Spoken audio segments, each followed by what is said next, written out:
மேகதாது அணையை தடுப்போம், காவிரியை காப்போம். இன்னைக்கு இந்த சூப்பர் எல்னினோவே அது ஒரு மாதிரி பசிபிக் பெருங்கடல்ல அங்க கிட்டத்தட்ட 7 ஆண்டுகள் 10 ஆண்டுகளுக்கு ஒரு முறை அங்க வெப்பம் அதிகமாகி அது அட்லாண்டிக் பெருங்கடல்ல வந்து அது இந்தியன் ஓஷன்ல வந்து அதுக்கப்புறம் அதுல மழை பற்றாக்குறை வெப்பம் அதிகமா வரும். இன்னைக்கு ஐரோப்பாவில் பாத்தீங்கன்னா வரலாற்றுல அதிக வெப்பம் யூரோப்ல பிரான்ஸ்ல பாத்தீங்கன்னா ரோடுலாம் தார் ரோடுலாம் அப்படியே கூழ் ஆயிடுச்சு. 42 டிகிரி இதெல்லாம் நினைச்சு பார்க்க முடியாது. அங்க ஏசி இல்ல அந்த ஊர்ல எத்தனையோ பேர் இறந்துட்டு இருக்காங்க ஹீட் ஸ்ட்ரோக்ஸ். இதுல அது வேற விதமான அது குளோபல் வார்மிங் அது வேற. இது எல்னினோ வந்து நமக்கு மழை பற்றாக்குறை. ஜூன் மாசம் நமக்கு தென்மேற்கு வரல. இப்ப ஜூலை மாசம் என்ன சொல்றாங்க கிட்ட 60% மழை வராதுன்னு சொல்றாங்க தென்மேற்குல. அப்போ இதெல்லாம் நமக்கு இப்படி இருக்கிற சூழல்ல அங்க இன்னொரு அணை கட்டிட்டாங்கன்னா முடிஞ்சு போச்சு. அதனால்தான் இந்த நடைபயணத்தை இந்த விழிப்புணர்வு நடைபயணத்தை இது மேற்கொண்டிருக்கின்றோம். அதற்கு நீங்கள் எல்லோரும் ஆதரவு தாருங்கள். சட்டமன்றத்தில் சமீபத்தில் ஒரு தீர்மானத்தை நிறைவேற்றினாங்க. தீர்மானம் என்னன்னா கர்நாடகாவில் மேகதாது அணை கட்டக்கூடாதுன்னு ஒரு தீர்மானம். திடீரென்று எதிர்க்கட்சி தலைவர் திரு உதயநிதி ஸ்டாலின் அவர்கள் ஒரு திருத்தத்தை கொண்டு வந்தார், அடெண்டம். அந்த திருத்தம் என்னன்னா மேகதாது நடுவர் மன்றம் அப்படின்னு ஒரு உருவாக்கணும். அது எங்களுக்கு எதுவும் தெரியல. அந்த திருத்தம் ஒண்ணு கொண்டு வரணும்னாலே அந்த திருத்தத்தை வச்சு அதுல வாக்கெடுப்பு நடத்தி அதன் பிறகு அந்த திருத்தம் ஏத்துக்கிட்டு அந்த திருத்தம் அப்பதான் முறையா கொண்டு வர முடியும். அந்த வாக்கெடுப்பு எல்லாம் எதுவும் நடல, திருத்தத்தை கொண்டு சேர்த்துட்டு அறிவிச்சுட்டாங்க. இப்போ அதுல என்னன்னா மேகதாதுக்கு தனி நடுவர் மன்றம். நான் மேகதாதுவே ஏத்துக்கல, நான் மேகதாதுக்கு நடுவர் மன்றம் எப்படி நான் ஏத்துப்பேன்? முதல்ல நான் மேகதாதுன்னு ஏத்துக்கணும். நான் மேகதாது டேமே நான் ஏத்துக்க மாட்டேன், மேகதாது நடுவர் மன்றத்தை நான் எப்படி ஏத்துப்பேன்? முதல் ஸ்டெப் மேகதாது டேம் வேண்டாம்.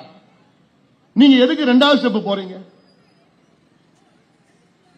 இது மிகப்பெரிய தவறு, தமிழ்நாட்டுக்கு மிகப்பெரிய பாதிப்பு. அதுக்கு விளக்கம் சொல்றாங்க. அங்க இருக்கின்ற முதலமைச்சர் சொல்றாரா இது வந்து குடிநீர் பிரச்சனை. குடிநீர் மேகதாது இவ்வளவு காலமா மேகதாது டேம் டேம் டேம் சொன்ன கர்நாடகா இப்போ திடீர்னு பெங்களூருக்கு குடிநீர் எங்களுக்கு அதுக்காக அணை கட்டுறோம். இவ்வளவு வருஷமா அதெல்லாம் சொல்லல. இது சட்ட சிக்கலுக்காக திடீர்னு குடிநீர் திட்டம் வந்துருச்சான்.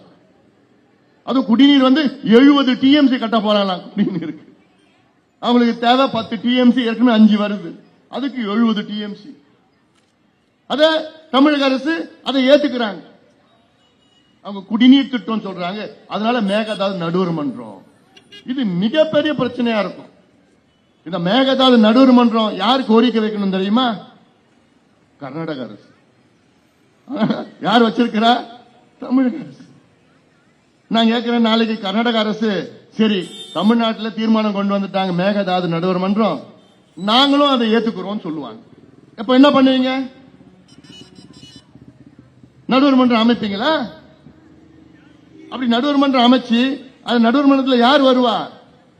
மத்திய அரசுக்கு யார் வேண்டியவங்களோ அவங்க தான் போட போறாங்க. நாளைக்கு அப்படி அமைச்சு ஒரு வேளை அவங்க தீர்ப்பு கொடுக்குறாங்க. என்ன தீர்ப்பு? சரி 70 டிஎம்சி டேம் வேண்டாம், 65 டிஎம்சி டேம் கட்டிக்கிங்க சொன்ன என்ன பண்ணுவீங்க? நடுவர் மன்றம் தீர்ப்பு ஏத்துக்கிட்டுமா இல்லையா? ஒரு வழி இல்லை. அப்போ